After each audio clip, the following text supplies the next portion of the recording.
осындай сырт киім сатып алсаңыздар, плаж, клаш деп айтылады. Сол сізге ұзындығы ұнамаса қалай қысқартамыз. Әуелі бұны ұзындығını киіп, айнаға қарама қарсы тұрып, қызыңыз я болмаса сіңіліңізге попросить етесіз. Өзіңіз еңкейіп өлшемейсіз, қалағандай булавкамен қадап көріңіз, қайсы ұзындық сізге ұнайды. Сосын оны белгілеп алған соң, осы қырын шығару үшін мына булавкаңызды аласыз да осының қырына қадайсыз. Осылай булавкаңызды алып, осының қырына қадайсыз. Қалай үй жағдайында бұған оверлоктың қажеті жоқ. Өзіңіз қысқартып алуға болады. Белгілеп алдыңыз. Енді міндетті түрде бұның воротнигіне қойып, былай бір текісі етіп, өлшеп шығасыз. Өлшеп көресіз, чтобы бұл шынымен етегі дұрыс па. Етегі дұрыс түп-түзу болатын болса, бірдей болатын болса, біз етегінен осы жерде тура өлшеген жерімізден, міне 6,5 екен, мына жер, нарада 6,5. Нарада 6,5 сантиметр қысқару керек екен. Енді тура солай 6,5 сантиметр белгілеп сызып шығамыз. Сыртынан, прямо сыртынан. Ішіне кіріп, сөтіп, қажеттілік емес. Бірінші қылатын ісіңіз сыртынан өлшеп шығасыз. Жаңағы алып тастайтын ұзындықты. Сырт киімді осылай жасайсыз. Пальтоны да, костюмді да осылай қысқартып алуға болады. Шығасыз, екі бетін бірдей.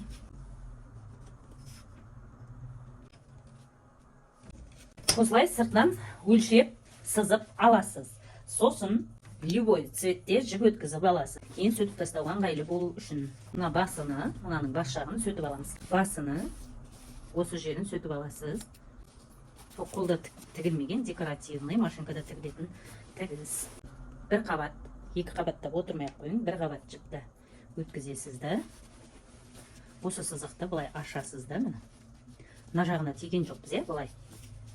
Тура осылай тігіп шығасыз. Просто так тігіп шығасыз. Солай үлкен-үлкен шофта тігіп шығасыз. Мына жағын қосып тігіп қоймайсыз, міне. Ажыратып, бір ғана үстіңгі жақтағы сыртқысыны ғана осылай үлкен-үлкен шофта тігіп аласыз. Мынаның соңындағы тігісті де сөтіп тастайсыз. Мына жердегі тігісті сөтесіз. Екі бетін бірдей тігіп аласыз. Енді ішкі жағы осылай көтеріліп тұру үшін тура осы жер 6,5 сантиметр. Ішкерісінен 6,5 сантиметр кірес осылай. Бүктеліп тұрған жерінен. Бүктеліп тұрған жерінен 6 сантиметр шарт. Оны да осылай тігіп шығасыз. Просто осылай тігіп шығасыз. Полностью тігіп алдық. Ішкі жағы былай. Сыртқы жағы былай. Қанша қайырамыз, мынау қайылып тұратын жерге. Міне былай тұратын жер.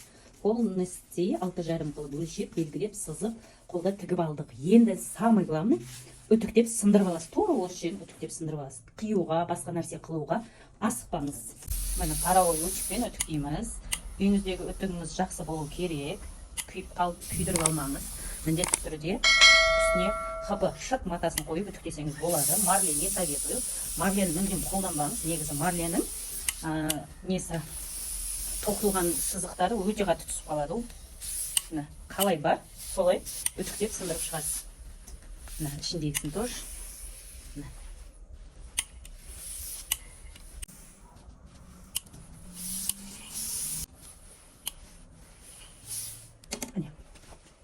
Полностью үтіктеп сындырып алдық. Енді не істейміз? Үтіктеп сындырып алдық. Тура осы жерден 4,5 сантиметр запасқа қалдырасыз. 4-5 сантиметр қалдырсаңыз болады. Одан көп уже көп. Одан азы да келмейді. Бұл запас, е. Міне, полный сызып болдық. Енді істейміз? Тура осы жерден қиямыз. Бисмилля, міне. Бір қи жересті, и сосын арасына аласыз. Арасына алдық. Бұл біреу ғана кесіліп жатыр. Мына жерін көріп тұрсе, аз. Қалай қайырып тігілген. Қазір біз осыны тігеміз. Осы жерден қиып шығамыз. Мына. Мына жеріні шамалы сөйтіп жүреміз. Өйткені мынаны бүктеп тігіп қойған әзір.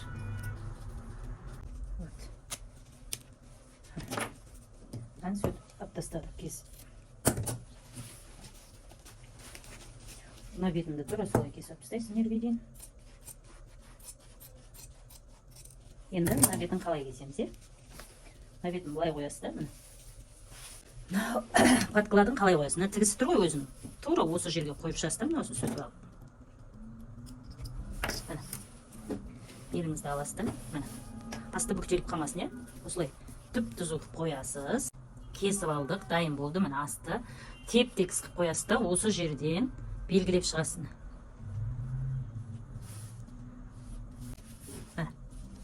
Мына тігісіне түсіресіз. Полный асты бүктеліп қалмасын, иә? Осы жерден келеді. Тура енді осы жерді осылай кесіп тастайсыз.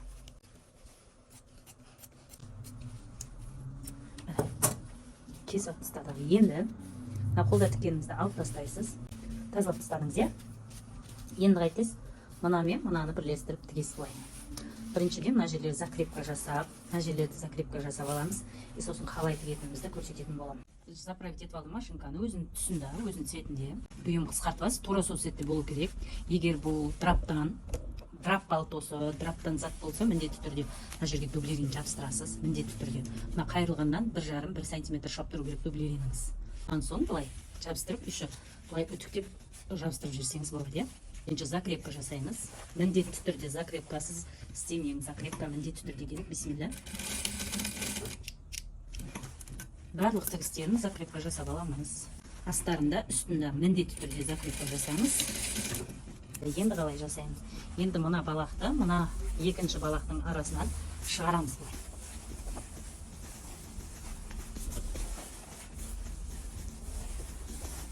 Швецаның арғы бетін мына беттен шығарамыз. Мына жақтан бастайық. Мына осы үй ашық тұр, осыны мына жаққа міне. Мынаны бүйтіп бүктеп, осы жерден 1 сантиметр тігіске тігеміз. Мына тігісіне түседі, қыздар. Мына осылай екі бүктеледі. Мына екеуі бірдей келеді, міне. Өзі қысқа қиылған ғой былай, сонда да бірдей алып келесіз. Мінерден где-то 4-5 сантиметр тігіс болса, мына жерден 5-6 сантиметр жоғарыға көтеріліп, былай тігесіз. Көрдіңіз, нақтан тігіп келесіз де, былай көтеріліп, бияға кесесіз. Ұшы қалың болып қалмау керек, қыздар. Закрепка бересіз. Бұл мына жерде емес, мына жақта тұр. Бұл ішіне кіріп тұрады, осылай. Екі жағы бірдей болып тұру керек. Міндетті түрде осылай тігіп шығасыз. Енді мына жерін кесіп алып тастаймыз. Кесіп алып тастайсыз.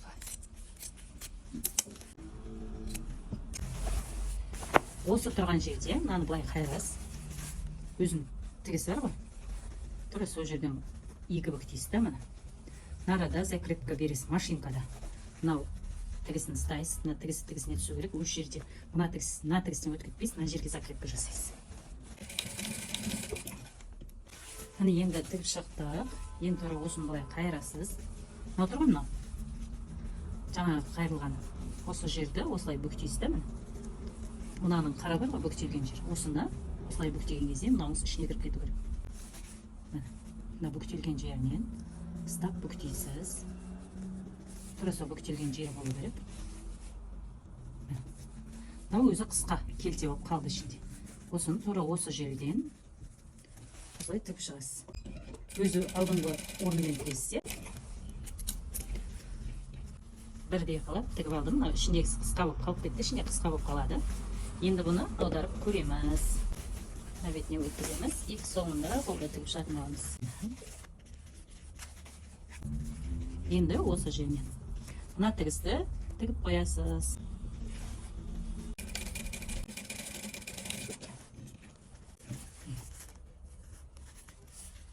Үтіктеп жүресіз болды. Енді мына бетін қалай тігеміз? Ол бетін мына беттен аударды. Енді мынаусыны екінші жағын жеңінен өзі аударған есі болады. Міне. Аударғанда өздері осылай қалдырады. Осыны былай сөтіп аласыз. Енді осы жерден қолын етегін алып шығасыз жоғарыға. Енді бұл жеріні тігіп шығамыз. Мына жерінен былай қайырылған жерінен қайырамыз. Мына өзі қайырылып тұр ғой былай. Соны осылай қайырасыз да, осы жерден 1 сантиметрде тігесіз. Бұны да тоже 1 сантиметр қайырылған жерден қалдырып былай тігіп шығамыз. Закрепка береміз. тура осы жерін ғана кесіп тастаймыз. Енді мына жерін тоже қайырылған жер бар ғой, мына жер. Осы жерден закрепка береміз. Мына тігісіне ғана закрепка береміз, былай. Закрепка берілді. Енді бұны аударып көреміз. Аударып үтіктейміз да, сосын барып қолда іліп шығатын жерді көрсетемін. Міне үтіктеп алдым. Тура өзіндей болып қалды. Полностью үтіктеп алдым. Көрінбей еткені өзінде де көрінбей тұрған. Енді мына жерлердің арасын кішкене іліп шығуымыз керек. Сол үшін біз қайтып ішіне кіреміз, е. Екі жағын бірдей үтіктеп алдым. Мына бетінде үтіктеп алдым. Енді осы қолынан қайтып кіреміз. Қолынан жеңіл кіріп алып шығамыз сосын былай. Өзі үстіп қайырылып қалған. Үтіктеген соң осылай тұрады.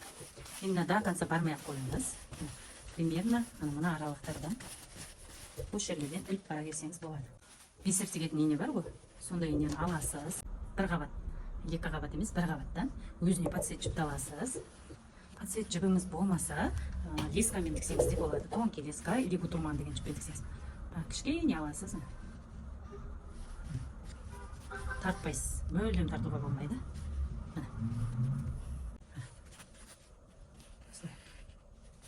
Қатты тартып жібермейсіз. Бос, қатты бос тағмайсыз. Өте аз алып, осылай крестик алып тігесіз. Міндетті түрде крестик болсын, е? Көрініп тұр деп ойлаймын. Өте аз аласыз, не жақтан көп алмайсыз. Өте аз, әшейін ілініп тұрса болды. Инеңіз тонкий болу керек, бисер тігетін ине болу керек. Семіз ине алмаңыз, семіз ине тез тастайды. Мына жақтарды құрт тастайды, көп ілініп кетеді. Бетін ғана ілуіңіз керек, қатты тартпауыңыз керек. Бет жағы бүрісіп қалады. Полный осыны осылай тігіп шығасыз. Қыздар тігіп, до конца тігіп қойдым. Арасынадай болып тұрады. Енді бұны аударып көреміз. Көрдіңіздер, үстінде ешқандай тігістің несі білінбейді. Мүлдем. Үстінде білінбейді. Вообще иненің жібі көрінбейді. Ине жібі өзі де көрінбейді, бірақ мына арасы осылай тұрады. Болды, енді ашқан жерімізді жауып қоямыз, қайта тік қоямыз осы жерді. Тұра орнына қайтып жауып тік тастайсыз.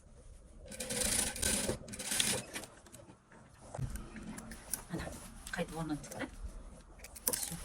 Қазір қалай шыққанын көрсететін болды. Міне плаштың етегі қалай болды. Тура өзінде болды. Мынаны қазір до конца түсіріп қолда тік қоямыз. Қолда қалай тік қоятынын көрсететін болам. Міне ешқандай несі жоқ. Тура өзі қалай бар, тура солай тігілді. Үй жағдайында осылай тіксеңіз болады. Мына жерін тігіп алу үшін өзіне подсет жіп аласыз да, тонкий қылып ілесіз, мына жаққа қарамайсыз, мына беттен. Міне өзінің бұрынғы ізінен кете бересіз. Өзінің ізімен.